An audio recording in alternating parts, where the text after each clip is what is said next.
O ano é 2024 e nós estamos presenciando a sequência de Beetlejuice, um filme de 1988 que chega agora aos cinemas com o nome de Os Fantasmas Ainda Se Divertem, em inglês Beetlejuice, Beetlejuice. Uma sequência que, segundo o próprio Tim Burton, só aconteceria se houvesse uma situação específica. Nós não sabemos que situação específica é essa, mas como estamos vendo a sequência mais de 35 anos depois, ela aconteceu. Agora, o que esperar dessa sequência? O que esperar desse filme que chega agora também dirigido pelo mesmo Tim Burton? Mas será que ele é o mesmo Tim Burton ou será que ele tem uma visão totalmente diferente do que é o Beetlejuice e o que transformou ele em um clássico? Esse vídeo é uma análise de tudo que você precisa saber para ir no cinema, não os fatos do primeiro filme, porque senão seria só você assistir, mas uma análise mais aprofundada sobre o que esperar desse segundo filme. Então, antes de começar o vídeo, eu peço que você que ainda não é inscrito, que se inscreva aqui para não perder os próximos vídeos que eu postar por aqui. Bom, a história de Beetlejuice de 1988 segue Barbara e Adam, um casal muito feliz que tem ali os seus próprios passatempos, os seus hobbies, e moram numa casa maravilhosa, parece ser a casa dos sonhos dos dois. Aí acontece uma tragédia, os dois infelizmente vão para o outro lado e se tornam fantasmas nesta mesma casa. Acontece que um pouco antes já haviam muitas ofertas para comprar essa casa, o que acontece com esta família muito disfuncional, que é composta do Charles, o pai da família, Delia, a nova esposa, que é uma pessoa muito excêntrica e de muito mau gosto, com o seu amigo Otto, que é outra pessoa muito excêntrica, e temos a Lydia, a filha do Charles, que tem uma aparência muito característica que lembra uma pessoa de luto ali. Parece que ela ainda está de luto, provavelmente porque ela perdeu a mãe e é por isso que o pai está como esposa nova. Bom, a Bárbara e o Adam adoram essa casa e eles estão condenados a ficar pelo menos mais 125 anos nesta casa. Então eles tentam assustar esta família para continuarem desfrutando ali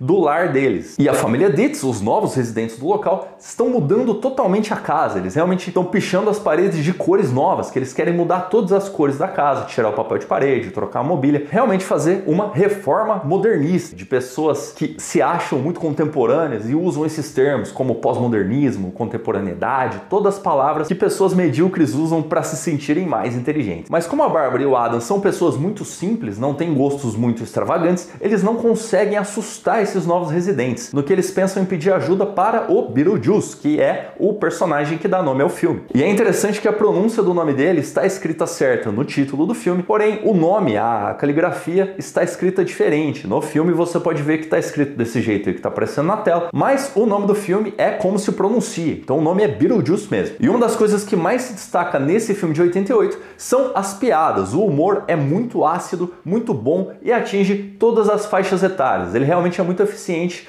tanto para as famílias ali que estão levando os filhos ao cinema, quanto para pessoas que estão assistindo, ou adolescentes mais velhos, não importa, você realmente vai achar graça, porque tem muita piada, realmente quase não dá para respirar de tanta piada que aparece. Agora, não estou falando aqui que você vai rir de todas, até porque é um humor bem ácido, então você tem que ter um gosto ali meio duvidoso para gostar desse tipo de filme e achar ele realmente engraçado. Agora, não dá para negar a quantidade de humor que tem nesse filme, principalmente no começo, quando tem a piada ali de como a Bárbara e o Adam fizeram a passagem, é tudo culpa de um cachorrinho que decide descer de uma tábua ali e causar uma situação bem engraçada, por mais que seja um tema tão pesado. E isso é um elemento que está sempre presente nesse filme, piadas relacionadas a coisas mais pesadas, porque esse roteiro, ele foi domesticado ali umas 2 vezes. Ele era um roteiro muito mais pesado inicialmente, todas as cenas eram muito mais assustadoras, e eles foram diminuindo isso para aumentar a comédia, o que faz com que tudo fique muito mais harmonioso. E para vocês verem como a quantidade de piadas desse filme é alta, tem aquela cena onde a Bárbara tá segurando o cavalinho na frente do espelho e parece que o cavalinho tá flutuando. Outra cena ali um pouco antes dos Dietz chegarem, ela tá dormindo flutuando do lado do Adam, o que também é muito engraçado. Outra piada mais adulta relacionada a gemidos de fantasmas,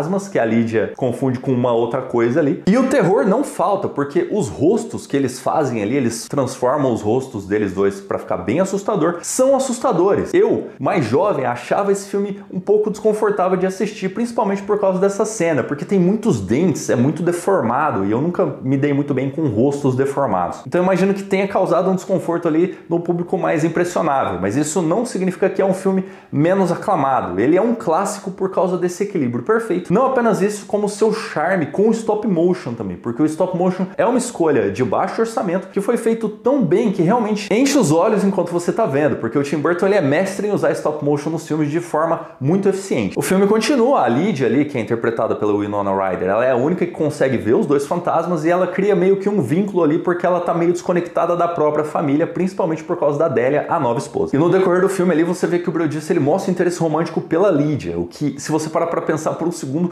é extremamente doentio. E no final ele faz um trato com ela, que ele só salvaria a Bárbara e o Adam de serem meio que exorcizados ali, o que era o plano do roteiro original, mas foi, de novo, domesticado para atingir maiores audiências. E nesse trato ele se casaria com a Lydia porque ele tá meio como uma alma ilegal ali. E com esse casamento ele conseguiria transitar no mundo dos vivos, que é o que dá pra entender. Então nesse trato o Beetlejuice salvaria a Bárbara e o Adam, o que ele faz, só que depois a Bárbara e o Adam tentam salvar a Lydia, porque eles realmente não querem que aquilo aconteça. Eu acho que ninguém que tá assistindo quer que aquilo aconteça porque é horrível demais. Então depois ali de algumas cenas muito legais que eu particularmente acho que inspiraram o Batman do Tim Burton, o Beetlejuice é eliminado de uma forma extremamente brutal. Pra quem lembra ali anteriormente, foi apresentada as minhocas da areia e é usada uma delas para dar fim do Beetlejuice. Então o Beetlejuice vai pro submundo ali, um lugar que ele já tá familiarizado, já que ele trabalhou como assistente ali na administração do submundo, e os Deeds continuam vivendo com os fantasmas e a casa voltou a ser ali um lar para todos eles. E o filme termina ali com aquela sensação de querer continuar acompanhando aquele universo maravilhoso. O que acontece porque tem uma animação do Beetlejuice, eu não sei se muitos de vocês sabem disso, mas havia esse desenho, antigamente passava no SBT e era muito legal, mas além do desenho nunca teve uma sequência, que está acontecendo só agora, 36 anos depois. E aí a gente chega nesse momento de qual é a expectativa para esse segundo filme, o que a gente tem que esperar. Bom, vendo os trailers eu tenho algumas teorias,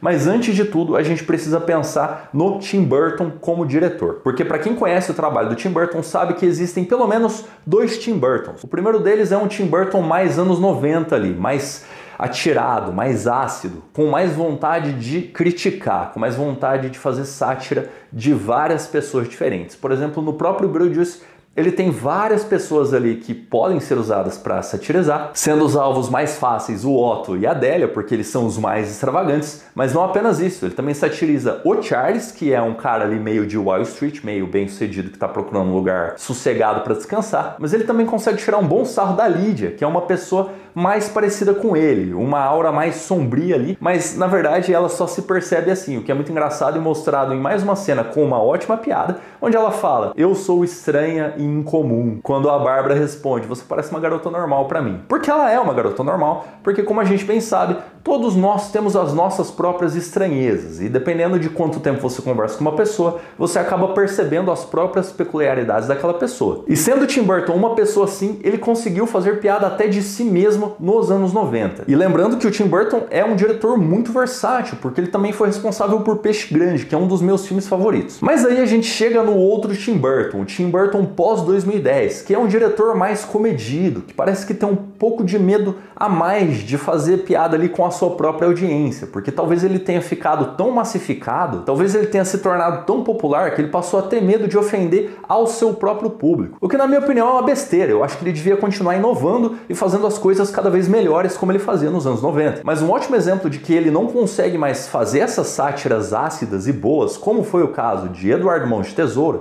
que mostrava ali a vida suburbana e todas as suas máscaras, que é o terrível Sombras da Noite, que eu acho que é um dos piores filmes que eu já vi desse diretor. Então a gente chega na parte que preocupa desse segundo filme, porque vendo os trailers, dá aquela sensação de que o único motivo que eles estão fazendo o Beetlejuice 2 nesta época, neste ano, é porque a Jenna Ortega fez sucesso como Wednesday. E eles querem ter uma Wednesday do cinema. Eles querem replicar esse sucesso que a atriz fez em um filme mais trevozinho, digamos assim, mais sombrio, mais obscuro, mas sem ser realmente um filme de terror. O que já é mais ou menos a estética da família Addams. Mas como eles não conseguiriam trazer a família Addams para o cinema de novo com a Jenna Ortega, porque ia ficar muito na cara, eles trouxeram no Beetlejuice porque dá mais ou menos aquela sensação de Halloween, de divertido, spooky, assustador, mas sem assustar demais o público geral. E não só isso, como o trailer também tem uma estética muito tediosa, dá pra gente ver que eles repetiram ali algumas piadas e não trouxeram muitas coisas novas. Parece que o que eles trouxeram de novo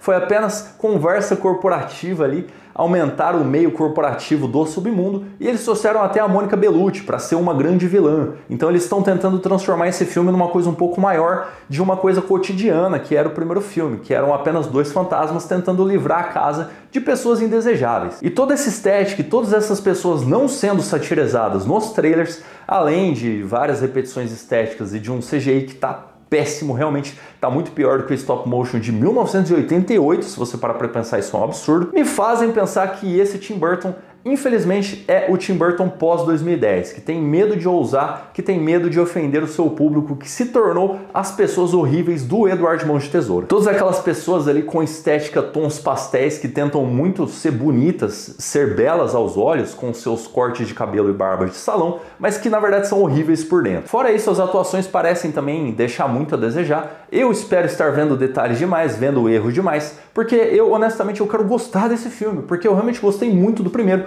gostava muito do desenho quando passava, eu até revi um pouco para relembrar como era assistir essas coisas quando eu era menor. E eu quero muito ver o lado positivo desse filme, que ele sirva como uma nova visão para essa nova geração desse universo maravilhoso de coisas mais assustadoras ali, meio que brincando de ser assustadora, e que as pessoas não vejam essa estética como fantasias, vejam como mais um estilo de vida. E mesmo essa sensação que eu tenho de que o filme só foi feito por razões mercadológicas para vender produtos e uma ideia e uma Jenna Ortega nova no cinema com aquela mesma energia da Wednesday, eu espero realmente estar errado e eu espero que esse filme seja tão bom quanto o primeiro foi, ou até melhor, quem sabe, né? Não dá pra gente saber. Realmente o cinema, principalmente dos filmes antigos que vêm em sequências hoje em dia, é uma caixinha de surpresas. E o que eu realmente espero que aconteça é que esse Tim Burton dos anos 90, ele volte e ele consiga satirizar as pessoas da geração atual, essas pessoas que estão crescendo hoje e consumindo conteúdo hoje. Pessoas essas que dariam um prato cheio para sátiras, principalmente do Tim Burton, que adora satirizar a sociedade como um todo. Então ele tem a faca e o queijo na mão para realmente criar uma terceira era do Tim Burton, que pode ser um Tim Burton mais maduro,